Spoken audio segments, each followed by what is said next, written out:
Cities of Canaan, their layout and defense.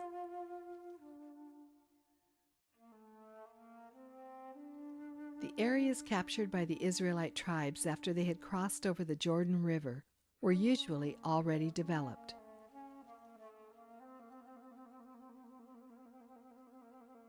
When the Israelites went into that land to settle it, the Canaanite people were already living there. They lived in many small villages west of the Central Hills. Their villages were surrounded by cultivated fields and terraces.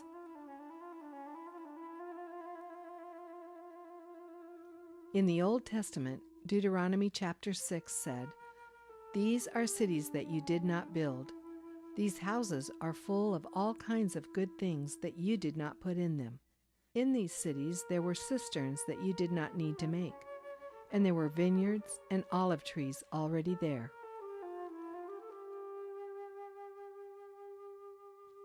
Many small Canaanite villages were also there, and a few larger settlements that were called cities. A village was an open grouping of small houses, but a Canaanite city had both private houses and public buildings. The Canaanite cities were surrounded by a wall to keep out enemies. Those cities could also have had craftsmen, traders, and officials living and working there. At the top of the social order was a ruler, usually known as a king. The size of an average Canaanite city was usually equal to a square, about half a kilometer on each of its four sides. In ancient times, there was never a unified nation of Canaan. Instead, there were many small city-states. Many of these are mentioned in the Old Testament, including Hazor, Shechem, Gezer, Megiddo, Lachish, Gaza, Ashkelon, Laish, and Jebus. Laish was later known as Dan, and Jebus was later known as Jerusalem. Many of the Canaanite city-states were built along the road known as the Via Maris. This road connected Egypt and Syria.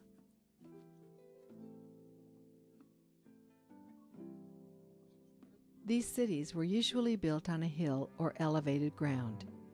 Each city was surrounded by a wall in order to defend itself from surprise enemy attacks. To go into a walled city, each person had to walk through a gateway guarded by either soldiers or policemen.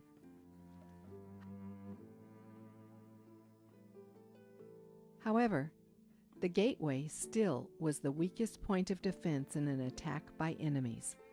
Also, the gateway was built to make it more difficult for enemies to break through into the city. One method of construction was to make the gate complex much thicker and stronger than the walls surrounding the city. Also, the gateway was designed so that any attacking soldiers had to pass through a narrow opening. Soldiers typically carried a weapon in their right hand and a shield in their left hand. This meant that the right side of an attacking soldier was less protected than his left side. So gates were often constructed with an immediate left turn.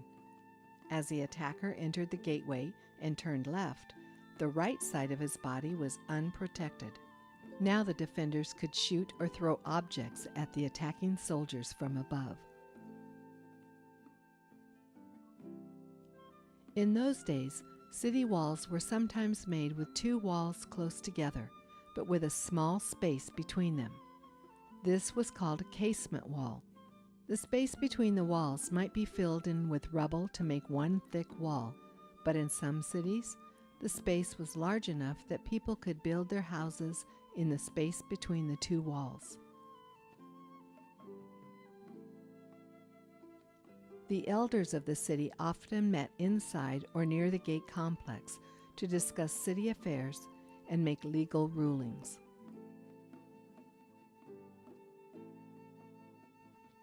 Inside the town or city was a network of streets. A wider space called a square was located where these streets met. Like the streets, the square was usually only dirt, but sometimes it was paved with stones. There was no roof over the square. It was open to the sky and often served as a gathering place for the people living inside the town.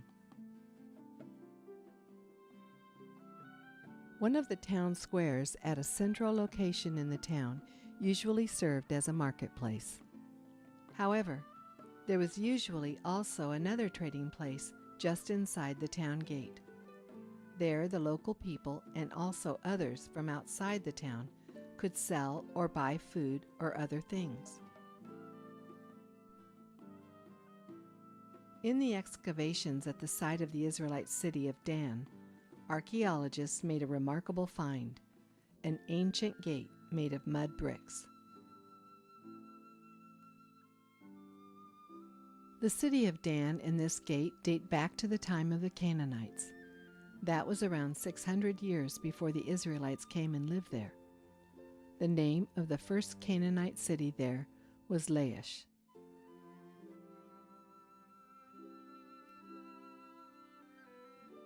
The tribe of Dan was originally given a small amount of land on the seacoast, but outsiders eventually forced them to leave that tribal area.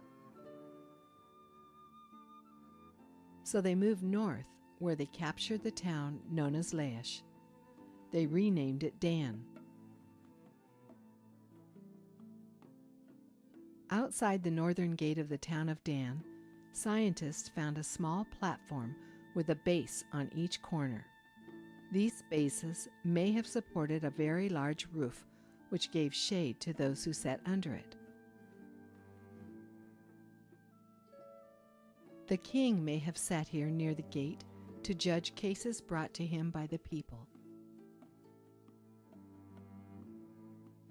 As the buildings of a city were destroyed or fell into disuse, new buildings were built on top of the rubble from the previous city.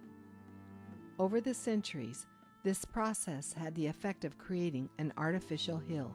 This hill was known as a tell.